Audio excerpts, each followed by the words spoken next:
नमस्कार, जय हिंद दोस्तों, welcome back to the channel. I hope आप लोग काफी ज्यादा अच्छे होंगे। सारे शेयर भाई बिल्कुल बढ़िया मचा रहे होंगे। जहां पे E27 फ्यूल का लोग वेट कर रहे हैं, थोड़ी सी एक अच्छी खबर आई है कि कुछ ब्रांड्स ने कंसिडर कर लिया है E27 कार्स को। और आज हम बात करने वाले हैं अपकमिंग कार्स के बारे में। यानी कि जिन कार्स के बारे में आपको बताने वाला हूं, ऑब्वियसली ये जो कार्स है अगस्त के बाद ही लॉन्च होंगी। और यहां पर there is a strong possibility कि आपको E27 कार्स भी देखने को मिल सकती है, क्योंकि ब्रांड्स इसको कंसिडर करने के लिए तैयार हो गए हैं। तैयार तो खैर होना ही था, और कोई ऑल्टरनेट या फिर ऑप्शन तो है नहीं, गवर्नमेंट की सुननी पड़ेगी ब्रांड्स को। तो मैं आपको आज बताने वाला हूं 10+ अपकमिंग कार्स के बारे में। चलिए फटाफट से वीडियो को स्टार्ट करते हैं, let's go.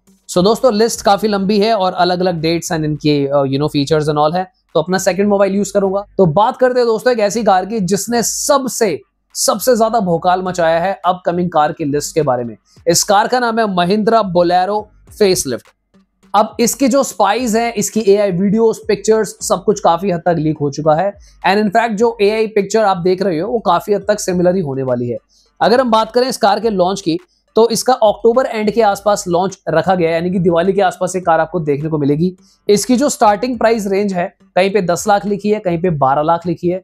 To be honest मुझे ऐसा लगता है कि ये 12-12.5 लाख ऑन रोड तक शुरुआत होगा इसका बेस मॉडल, क्योंकि जो महिंद्रा बोलेरो नियो है उसका प्राइस भी वहां तक चला जाता है। और अब अगर हम बात करें इस कार की, अब महिंद्रा को कहीं ऐसा थोड़ा सा जोश आ गया कि एक काम करते हैं, क्योंकि हमने एक नई चीज बनाई है, थोड़ी सी जी वैगन टाइप बना दिया हमने सौदा, थोड़ा सा 50-60 हजार और बढ़ा देते हैं। तो जो भी लोग इस कार का वेट कर रहे थे, वहां पे थोड़ा सा आप अपसेट हो सकते हो, बट वी कैन होप कि महिंद्रा काफी जल्दी एक सटीक डिसीजन ले और इस कार को लॉन्च करें। अगर हम बात करें इस कार के इंजन ऑप्शन की, तो अभी तक जितनी रिपोर्ट्स आ रही हैं दोस्तों, इसमें आपको सीएनजी पेट्रोल के ऑप्शंस देखने को नहीं मिलेंगे। ये आपको 1.5 लीटर डीजल में देखने को मिलेगी, 4 सिलेंडर, जो आपको 100 PS and 260 newton metre torque देगी।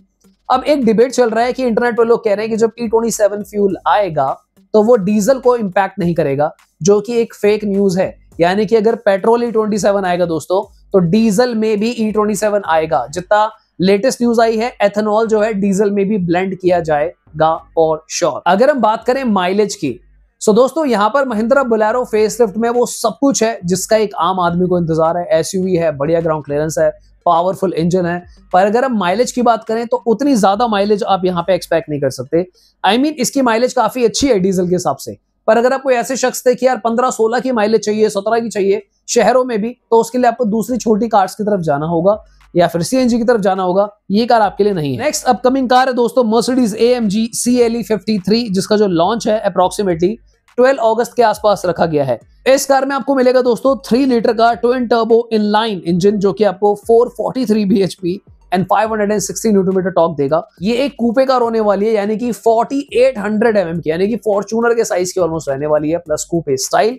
और सबसे इंपॉर्टेंट चीज दोस्तों, ये 2 करोड़ की है। चलिए चलते हैं नेक्स्ट कार की तरफ। नेक्स्ट एक ऐसी कार है दोस्तों जिसका बेसब्री से टाटा लवर्स इंतजार कर रहे हैं। इनफैक्ट सारे ब्रांड जो है हिले पड़े हैं इसके कमबैक को देख के।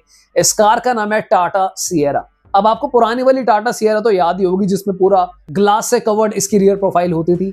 उसी से इंस्पायर्ड डिजाइन इसका लेकर आ रहे हैं टाटा मोटर्स, और पुरानी मेमोरीज को तरोताजा कर रहे हैं। इनफैक्ट ये वही कार है जहां से आपको पता चल सकता है कि क्या 1.5 लीटर टाटा मोटर्स का आ रहा है या फिर नहीं आ रहा है एन इंजन में, और अगर आ रहा है तो कितना कारगर है। अगर हम बात करें इस कार के प्राइसिंग रेंज की, तो ये अप्रोक्सीमेटली 13 लाख से 20 लाख रुपए तक इसकी रेंज रहने वाली है। ये ICE प्लस EV दोनों ऑप्शंस में आपको देखने को मिलेगी। दोस्तों अगर हम बात करें इसके 1.5 NA इंजन की, वो आएगा या नहीं आएगा, उसका अभी थोड़ा 50-50 चल रहा है। पर जो इंजन कंफर्म आएगा that will be 1.5 litre turbo petrol engine, जो आपको 168 HP and 280 newton metre torque generate करके देगा। ये कार कंपीट करने वाली है दोस्तों ग्रैंड विटारा क्रेटा, यानी कि ये 4300 mm की कार होने वाली है।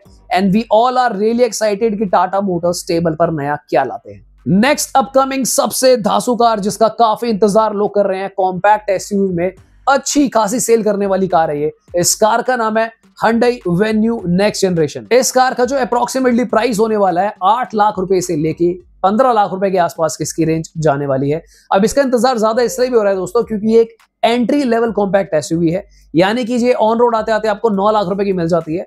और इस बार Hyundai जो है इसका नेक्स्ट जेन ला रहे हैं, यानी कि ये फेसलिफ्ट नहीं है, कार पूरी की पूरी चेंज हो जाती है, इसका मेकओवर हो जाता है। इसके भी एआई वीडियोस और इमेजेस आपको काफी मिलेंगे इंटरनेट पे, क्योंकि ये काफी क्लोज एआई रेंडर्स हैं। इसके आसपास की लुक ही आपको देखने को मिलेगी। अगर हम बात करें इसमें आने वाले इंजन ऑप्शंस की, तो यहाँ पे आपको 1 लीटर टर्बो पेट्रोल इंजन देखने को मिलेगा, जो कि आपको 115 PS and 178 newton metre torque देगा। साथ ही में आपको 1.5 लीटर डीजल में भी देखने को मिलने वाली है, जो कि आपको 150 PS and 250 newton metre torque देगा। ये कार आपको 6 ऑटोमेटिक एंड 7 DSG में भी देखने को मिलेगी। अगर हम इस कार की माइलेज की बात करें, तो इसका जो ARAI माइलेज आएगा अप्रोक्सीमेटली 18 से 20 के बीच में आने वाला है। आप अक्सर सोचते होंगे कि ARAI की माइलेज पूरी क्यों नहीं आती, तो उसके लिए मैंने कल एक वीडियो बना के डाली थी, आप उसको भी चेकआउट कर सकते हैं, पर प्लीज इस वाली के बाद जाए। नेक्स्ट बात कर लेते हैं दोस्तों Volkswagen Tiguan फेसलिफ्ट और साथ ही में Skoda Kushaq फेसलिफ्ट के बारे में। अब ये दोनों कार्स एक ही प्लेटफॉर्म पे बनी हुई है, दोनों जो कंपनीज है सिबलिंग कंपनीज है, तो यानी कि जो भी चेंजेस टाइगुन में होंगे उससे रिलेटेड ही आपको कुशाक में भी देखने को मिलेंगे। हालांकि दोनों कार्स की जो डिजाइन लैंग्वेज है काफी अलग होने वाली है, पर इनके जो टाइम लाइन है लॉन्च होने का ऑलमोस्ट सिमिलर ही है। तो ये 2026 जनवरी में आपको कहीं ना कहीं लॉन्च होती हुई नजर आएंगी। हालांकि मैंने कल टाइगुन फेसलिफ्ट के ऊपर पूरी एक डिटेल्ड वीडियो बनाई थी, अगर आप चाहें तो उसको जाके भी चेकआउट कर सकते हैं। इस कार का जो प्राइस रहने वाला है दोस्तों, ये आपको अप्रोक्सीमेटली 12.50 लाख एक्स शोरूम देखने को मिलेगी। और अगर हम बात करें अपर रेंज की, तो अप्रोक्सीमेटली 18-19 लाख रुपए के आसपास तक टॉप वेरिएंट जाने वाला है। अब क्योंकि ये फेसलिफ्ट है, तो यहाँ पे कंपनी का जो सबसे ज्यादा चेंजेस आपको देखने को मिलेगा इंटीरियर्स में मिलेगा, और थोड़ा सा जो कार की स्टाइलिंग है या फिर लाइट्स है वहां पर भी आपको मिनिमल चेंजेस देखने को मिलेंगे। दोनों कार की जो साइड प्रोफाइल है उनमें कोई मेजर चेंजेस नहीं किए जा रहे। इनफैक्ट जो डायमेंशंस है वो भी एग्जैक्टली सेम मिलेंगे। इंजन ऑप्शंस की अगर हम बात करें, तो कोई CNG कोई NA इंजन यहाँ पे नहीं आएगा, सिर्फ आपको 1 लीटर एंड 1.5 लीटर, वो भी दोनों टर्बो ऑप्शंस में देखने को मिलेंगे। अगर हम बात करें दोनों कार्स की, तो ये दोनों कार्स लिटरली रॉकेट है, तो पूरे सेगमेंट में कोई भी कार इनके आगे स्टैंड आउट नहीं करती है, चाहे रेस लगानी हो, चाहे बिल्ड क्वालिटी हो, व्हाटसोएवर। इनकी जो एक्सपेक्टेड माइलेज ARAI में रहने वाली है 17 से 19 ARAI के बीच में रहेगी, तो सोच समझ कर लेना, क्योंकि इनकी जो मेंटेनेंस है थोड़ी सी महंगी होती है। नेक्स्ट बात कर लेते हैं रेनो डस्टर की। इनफैक्ट निसान भी इसी के ऊपर बेस्ड एक कार लेकर आएंगे, जो कि 4300 mm की होने वाली है। तो डस्टर से इंस्पायर्ड कार निसान में भी देखने को मिलेगी। इस कार का जो लॉन्च है अप्रोक्सीमेटली फेब से मार्च के बीच में रखा गया है 2026 में। इसका जो अप्रोक्सीमेट प्राइस होगा आपको 12.5 लाख रुपए एक्स शोरूम से स्टार्टिंग मिलेगी एंड 18.50 लाख तक टॉप मॉडल का प्राइस इसका जाने वाला है। इस कार की सबसे बड़ी हाईलाइट ये है कि इसमें 1.3 लीटर का टर्बो पेट्रोल इंजन आपको देखने को मिल सकता है। ये काफी famous tried and tested engine है, तो यहाँ पर बेसब्री से इंतजार हो रहा है कि ये कार कब आएगी। अगर ये आती है तो ये काफी ज्यादा हद तक टक्कर देगी 1.5 turbo Creta, in fact 1.5 litre Volkswagen Tiguan को।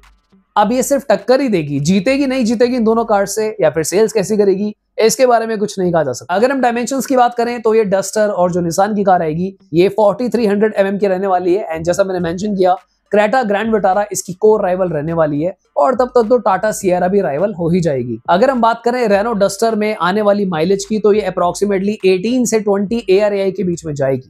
तो यानी कि जब ARAI वहां तक जाती है, तो ऑन रोड आप खुद ही कैलकुलेट कर सकते हो कि कितनी माइलेज आपको देखने को मिल सकती है। नेक्स्ट बात कर लेते हैं विनफास्ट VF3 EV की। ये एक वियतनामीज कंपनी है जिन्होंने ऑलरेडी इंडिया में लॉन्च कर लिया है। इनके काफी स्टोर जो है साउथ इंडिया में या फिर अलग अलग पार्ट्स में ओपन होने शुरू हो चुके हैं।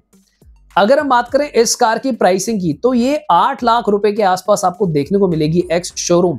अब आप सोच सकते हो इतनी सस्ती क्यों है, उसका रीजन ये है दोस्तों कि इसमें पावर कम है।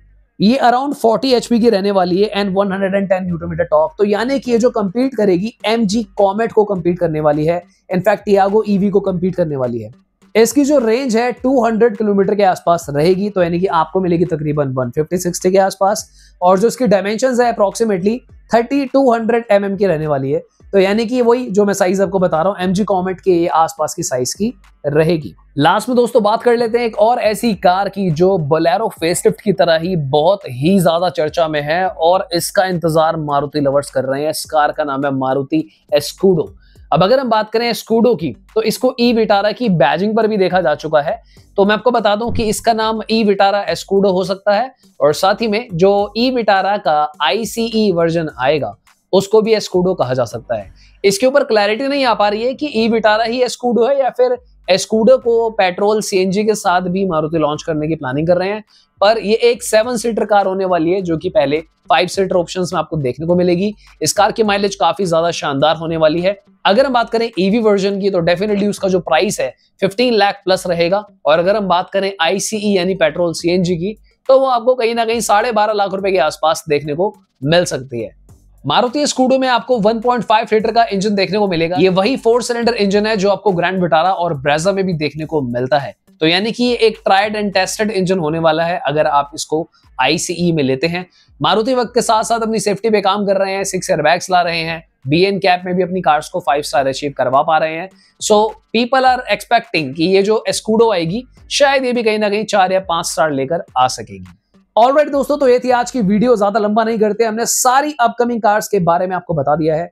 किस कार के लिए आप सबसे ज्यादा एक्साइटेड हो कमेंट करके जरूर बताना। अगर कोई कार मिस हो गई हो तो आप कमेंट कर सकते हैं, उसके बारे में भी बात कर लेंगे। तो आज के लिए इतना ही, मिलते हैं दोबारा किसी और दिन। Bye bye, take care.